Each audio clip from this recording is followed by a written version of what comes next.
The office, a place where you can spend up to 8 to 12 hours. What happens if there's paranormal things that reside there? A haunted office. Taking your stapler, disconnecting your phone lines, you're stuck. Grab a blanket, turn off your lights, and let's get ready fast. We have to get to work.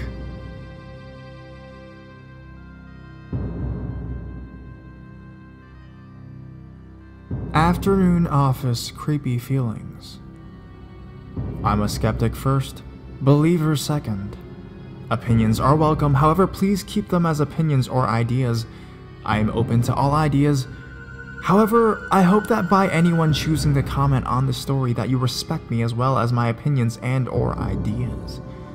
Now to get to the important part, which is to do with the feelings I get, rather than what I've seen or heard. I work in a small office building 2 minutes away from the city. I will not say which state, as to protect my identity, and have been working as a receptionist for about 6 to 8 months now. It is a lovely job, and close to many fast food outlets, pubs, clubs, restaurants, and other entertainment places to hang out and enjoy yourself. Now, in searching for any history to this building, I've not been able to find out much. The only thing I have got from the history of the building is that apparently it used to be a brothel many years ago. Those who do not know what a brothel is and over 18, please Google, as it's a bit embarrassing to say. Anyways, part of my job includes collecting the mail and then opening the office and getting everything sorted out for the day, so I can get in around 8:15 a.m. and I'm alone until about 9 to 9:30 a.m. For the hour that I'm alone, I feel totally at ease and calm. However, packing up at the end of the day is another story, and even sometimes when I'm alone during the middle of the day, it's a bit uneasy. Twice I've seen something move from the corner of my eye, which has startled me. Now this I've brushed off as my imagination or eyes playing tricks on me. The first time I was in the kitchen, waiting for the kettle to heat up, and was staring out the window when to my right, the female's toilet, which is in a room directly to my right in the kitchen, with the exit door between us, and further back to my right, the kitchen bench. To my left is the fridge, and a sitting table for lunchtime. I noticed something like a human crouched down, or a big cat or dog-like creature dash behind the half-open door to the toilet. My first instinct was to stand still, but then I talked myself into thinking that it was just my eyes.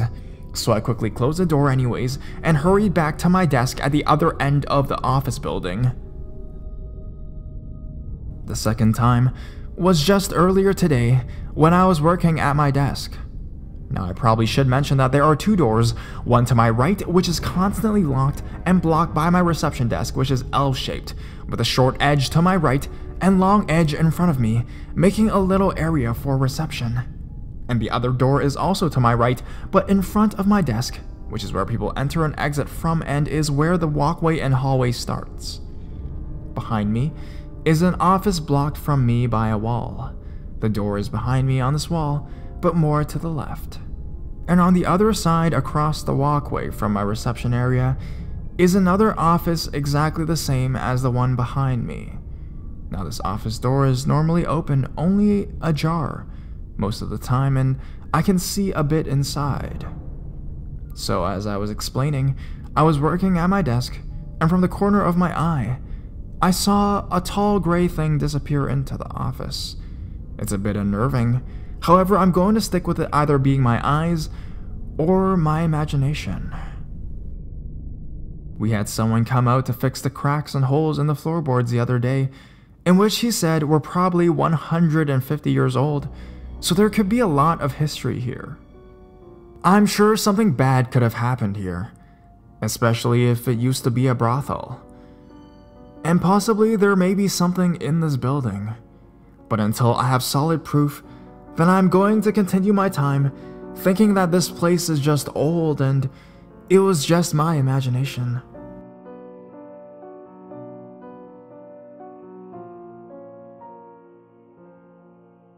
The Haunted Office. 20 years ago, I worked in a small agriculture business in California. The greenhouses and office were the first buildings on that site. No other structure had existed prior to its construction. The area had been mainly fields and ranch prior to the business being there. The location was very close to Old Stage Road, which had a very well-deserved reputation of being haunted. One of the most famous stories is the headless woman who was murdered along the road, who had been reported to have been walking along the side of Old Stage with her head in her arms. I frequently saw odd lights during the winter commute home that looked like oncoming headlights and then would disappear when you drove towards them. The haunting started rather subtle. In fact, we thought one of the admin people was pranking the rest of the office staff. Office supplies would be moved to odd places at night, or mysteriously disappear to be found in the middle of the office floor days later. The TV in the conference room would switch on at odd times during the day. As time went on, the incidences became more pronounced. People in the office and work crew began to catch fleeting glimpses of a dark-haired woman in a white shirt. She bore a passing resemblance to one of the managers, to the point where people would catch a glimpse of the ghost and think the manager was actually in the office sitting at desk. I would be working in the front office and hear someone call me from the back, only to walk over and find no one was there. As time went by, most of us in the office became used to it. We went through a few receptionists during this period, and each time someone new started, our ghost became very active, as though she was either upset by the change or testing out the new kid. One time, our poor cleaning person was cleaning up in the lab in the evening. As she worked, she was listening to the radio. All of a sudden, the radio switched stations from one end of the dial to another, and went very loud, and all the lights in the lab went out. The woman refused to work the night shift after that incident. Along with hearing her call my name and the occasional glimpse of her at the desk, two incidences stand out for me. I was working late to finish a programming project, so I was the only one out of the office that night. I carefully went through the offices, locked up the inner office doors, and shut the lights out. I locked the main door and headed towards my car. All of a sudden, all the lights in the office went back on. While I thought it was funny, I didn't have enough nerve to go back in the building and shut off the lights. Another time, I went into the computer room first thing in the morning and found that the door was blocked. There was only one door in and out of the room, and somehow the garbage can, which was full of green bar computer paper and heavy, had been pushed against the door, which swung into the room rather than out. She never seemed to be malicious, but rather playful in her activities. The only other haunting at the facility seemed a bit more dark and foreboding. Across the main office, there was a field that came off the main parking lot. On several occasions, some of us saw a tall, dark man in a wide-brimmed hat that seemed to be either pace the field or stand on the edge of the parking lot looking towards the building. He never seemed as substantial as the female ghost in our office, but seeing him gave most of us the willies.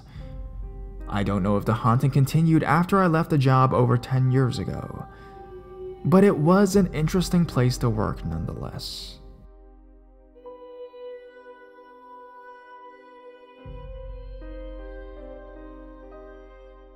My office building. I work for attorneys handling real estate. The company is made of 2 separate buildings and houses all of 150 employees. The buildings that we are in are rumored to be an old hospital of some sort. The main office is said to be the actual hospital, and our smaller building off to the left was said to be one of the women's labor quarters. Now, whether they were really split, I don't know.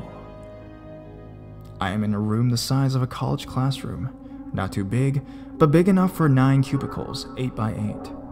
Only 7 of these cubicles are occupied. At times, you can hear loud noises, such as banging or hitting on the walls, and often can hear babies cry. We are not allowed to bring our children to work because of insurance purposes. Many times I've heard what I thought was a coworker of mine talking on her phone, and I look over or behind me and no one in our room is on the phone.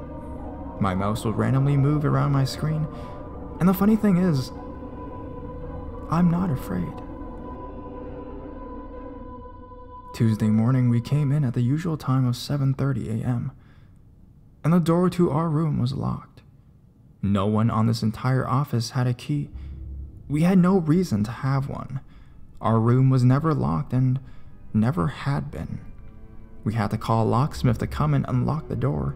He arrived about an hour later and tried many tools to open the door, and really had a rough time. He said it was very unusual that the door was so hard to open. Finally, he got it open, and we all went in and sat at our desk, and it was very cold. Very, very cold. I could see my breath cold. It was never that cold in our room. As a matter of fact, I have 2 fans at my desk because it does stay so hot. I don't know if this is in fact paranormal or if I was just going crazy. I've recently had a baby.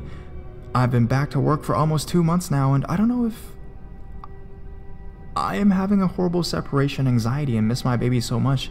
I make myself believe I can hear her cry, or if something has happened here and whatever, or whoever it is trying to get me to help them, because I am the most recent new mother in our office. It is weird but amazing at the same time. I was never a believer and still not sure if I am, but whatever it is, wants something from me. I know it's not harmful, it's too pleasing to be. The voices of others talking on the phone and the feeling of being in here is too happy, I could say. It's like comfort and heartache all at the same time. Like whatever happened here was not done out of anger or malice, but by accident. Can someone please help me figure out what is going on? Do I need a medium for the spirits or medication for me?